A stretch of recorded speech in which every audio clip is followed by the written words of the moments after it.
They would get behind a project and they would give it a solid commitment. We'd never produced anything for television before. We'd never produced anything for film or internet or anything. We'd written before, but we never produced. So when we went to George, probably it was probably like that bluff where you mistakenly think you have a straight and you actually don't. But we were so confident that I think we convinced George that, well, these guys seem like they really know what they're doing. I said, I want it done. I want a faithful adaptation of the books. And they said, that's what we want to do.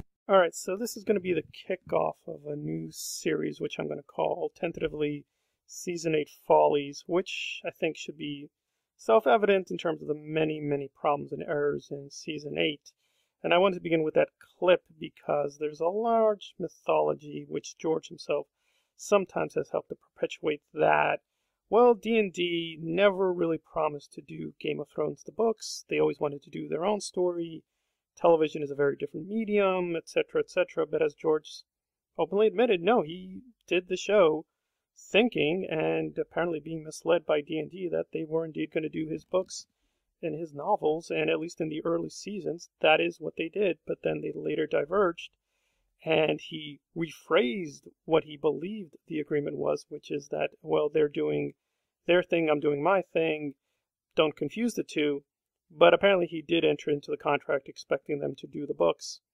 And it'll be a big controversy once Winds of Winter, if it comes out, to see how much it really does match the plot line of Season 8. But just beyond doing the announcement of Season 8 Follies, I did want to focus in on one particular mistake which really aggravated me and was really puzzling me throughout the whole entirety of Season 8. Because when we begin the episodes, it actually starts off with winter, and we see tons and tons of snowfall in episodes 1 and 2. And it's true that we're in the north, so we would expect more winter up there, and we're, close to the wall.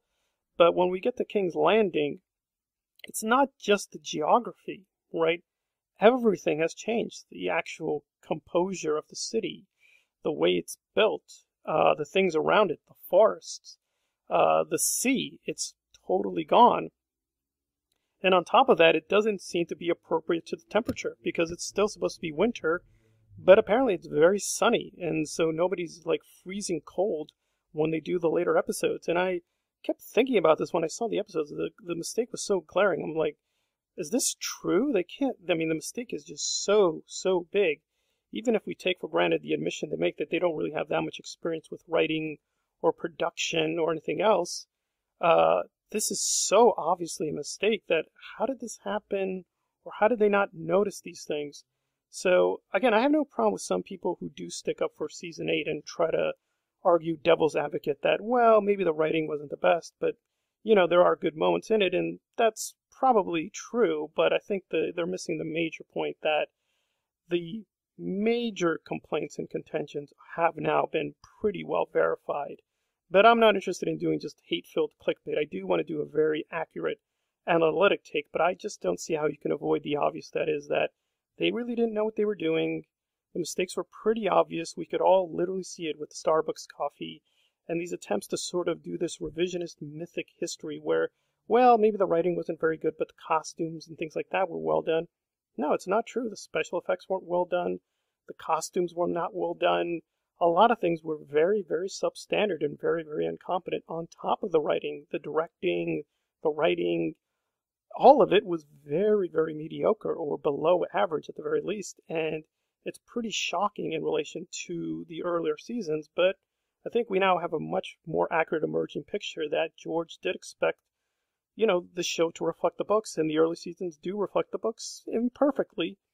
But they decided to do their own show, and when they had the power to do so, they decided to do their version of Game of Thrones, but they just weren't very good at doing it. And the later seasons really show that, yeah, when they were put fully in charge of production and writing, you're going to see a lot of mistakes, a lot of errors, a lot of problems, and we can sort of wish them away, but they're sort of there for everyone to see. So even though they've done some tricky things like getting rid of the Starbucks coffee, if we patiently go through the evidence, yeah, they're really right there. And so a lot of fans who are really angry do have a lot of justification. So this is the beginning of the Season 8 Follies on GGRM Thrones Analyzed. If you like the content, please hit the like button and or subscribe. GGRM Thrones Analyzed. Please be safe. Thank you for listening.